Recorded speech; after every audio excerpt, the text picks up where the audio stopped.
يعني لو انا عايز اعرف على الدار احمس، تاريخ الدار. تاريخ الدار، نبذه عن الدار، وقدم لي حضرتك نفسك. بص، الدار انشئت سنه 1985. كان استاذنا الدكتور عبد المجيد صادق رئيس اقسام الجراحه فكر ان هو يعمل الدار دهيا عشان تبقى مكان محترم. الارض حق انتفاع من المحافظه من سنه 85. وبعدين لغرض انه يبقى في دار مسنين كويسه محترمه للناس، بحيث يحسوا بالامان وبالرقي فيها كويس.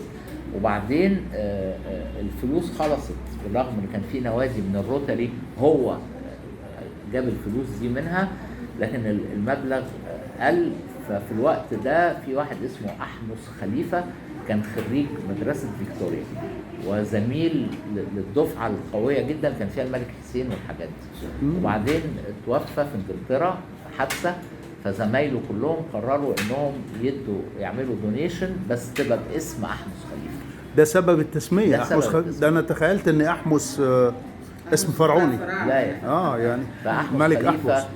كانوا مجموعه فيكتوريا دي اللي كانوا زمايله قرروا يعملوا مستشفى داخل كليه فيكتوريا، فعشان يعملوا كده الموضوع اخذ بقى شغل ويعني صعوبات كتيره مع الدوله ومع الحكومه ومش عارف ايه. فقرروا قالوا لا، احنا ندور على مكان اوريدي هيبتدي وبتاع، ونقول لهم حطوا الاسم عليه وخدوا وتبرع يكملوا. فالدكتور صادق وافق وكملوا. وبعد كده اللي كان اولد فيكتوريان وزميل المهندس احمد خليفه او المهندس احمد حماد، فجه هو بقى رئيس مجلس اداره واستمر على كده. وبعدين جه الدكتور حسن عباس حلمي اللي هو رئيس مجلس اداره شركه فاركو، برضه بقى رئيس مجلس اداره وبرضه انشا حاجات في الدار.